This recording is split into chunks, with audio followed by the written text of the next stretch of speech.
Un cours en miracle. Fondation for Inner Peace, édition Octave. Je lis chapitre 3, section 2 et leçon numéro 17. Section 2. Les miracles comme perception vraie. J'ai dit que les concepts de base dont parle le cours ne sont pas affaires de degrés. Certains concepts fondamentaux ne peuvent pas être compris en tant qu'opposés. Il est impossible de concevoir la lumière et les ténèbres ou tout et rien comme des possibilités conjointes. Ils sont tout vrais ou tout faux. Il est essentiel que tu te rendes compte que la pensée continuera d'être erratique jusqu'à ce que tu t'engages fermement envers l'un ou l'autre. Toutefois, un engagement ferme envers les ténèbres ou le néant est impossible. Nul n'a jamais vécu qui n'ait fait l'expérience de quelque lumière et de quelque chose. Nul donc n'est capable de nier totalement la vérité, même s'il pense qu'il le peut. L'innocence n'est pas un attribut partiel. Elle n'est pas réelle jusqu'à ce qu'elle soit totale. Ceux qui sont partiellement innocents peuvent être assez sots par moments. Ce n'est que lorsque leur innocence devient un point de vue d'application universelle qu'elle devient sagesse. Une perception innocente ou vraie signifie que jamais tu ne malperçois et que tu vois toujours véritablement. Plus simplement, cela signifie que tu ne vois jamais ce qui n'existe pas et tu vois toujours ce qui existe. Quand tu manques de confiance en ce que quelqu'un va faire, tu témoignes de ta croyance qu'il n'est pas dans son esprit juste. Voilà un cadre de référence qui n'est guère basé sur le miracle. Cela a aussi l'effet désastreux de nier le pouvoir du miracle. Le miracle perçoit toute chose telle qu'elle est. Si rien que la vérité existe, la vue de l'esprit juste ne peut rien voir d'autre que la perfection. J'ai dit que seul ce que Dieu crée ou ce que tu crées avec la même volonté a quelques existences réelles. Cela donc est tout ce que les innocents peuvent voir.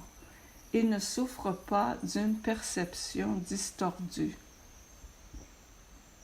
Tu as peur de la volonté de Dieu parce que tu as utilisé ton propre esprit qu'il a créé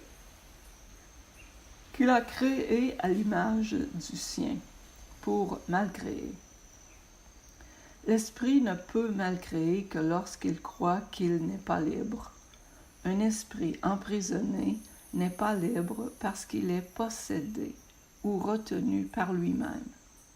Par conséquent, il est limité et la volonté n'est pas libre de s'affirmer.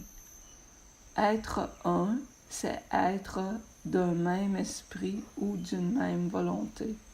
Quand la volonté de la filialité et celle du Père ne font qu'un, leur accord parfait est le ciel. Rien ne saurait prévaloir contre un Fils de Dieu qui remet son esprit entre les mains de son Père. Ce faisant, l'esprit s'éveille et son sommeil et se souvient de son Créateur. Tout sentiment de séparation disparaît. Le Fils de Dieu fait partie de la Sainte Trinité, mais la Trinité elle-même est une.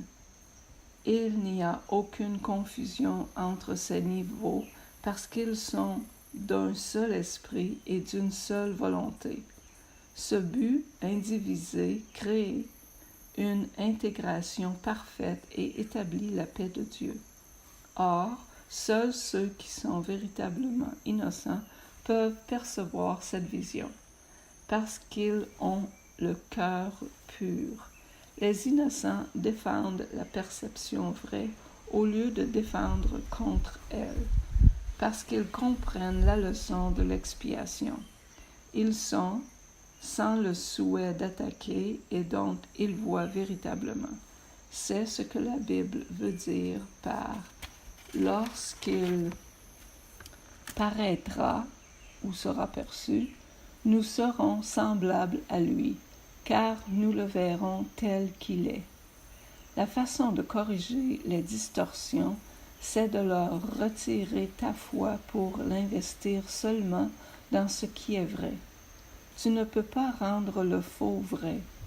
Si tu es désireux d'accepter ce qui est vrai dans tout ce que tu perçois, tu le laisses être vrai pour toi. La vérité vainque toute erreur, et ceux qui vivent dans l'erreur et le vide ne peuvent jamais trouver de réconfort durable. Si tu perçois véritablement, tu annules simultanément les malperceptions en toi-même et en autrui. Parce que tu vois les autres tels qu'ils sont, tu leur offres ton acceptation de leur vérité pour qu'ils puissent eux-mêmes l'accepter. Telle est la guérison que le miracle induit. Et maintenant, leçon 17. Je ne vois pas de choses neutres. Cette idée est une autre étape vers l'identification de cause et effet tels qu'ils opèrent réellement dans le monde. Tu ne vois pas de choses neutres parce que tu n'as pas de pensée neutre. C'est toujours la pensée qui vient en premier, malgré la tentation de croire que c'est l'inverse. Ce n'est pas ainsi que le monde pense, mais tu dois apprendre que c'est ainsi que tu penses. Sinon, la perception n'aurait pas de cause et serait elle-même la cause de la réalité. Étant donné sa nature extrêmement variable, cela est peu probable. En appliquant l'idée d'aujourd'hui, dis-toi les yeux ouverts. Je ne vois pas de choses neutres parce que je n'ai pas de pensée neutre.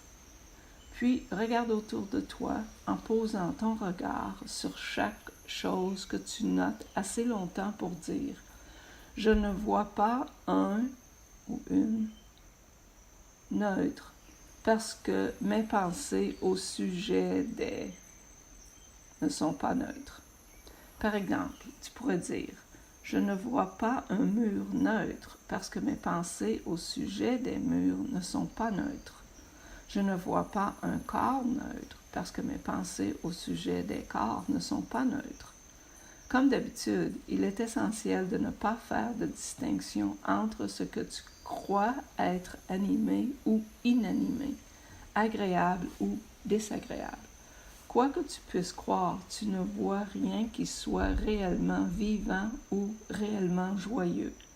La raison en est que tu es encore inconscient de toute pensée qui soit réellement vraie et donc réellement heureuse. Il est recommandé de faire 3 ou 4 périodes d'exercice distinctes et, pour en profiter au maximum, au moins 3 périodes sont requises, même si tu éprouves de la résistance. Dans ce cas, toutefois, la durée de la période d'exercice peut être réduite à moins de la minute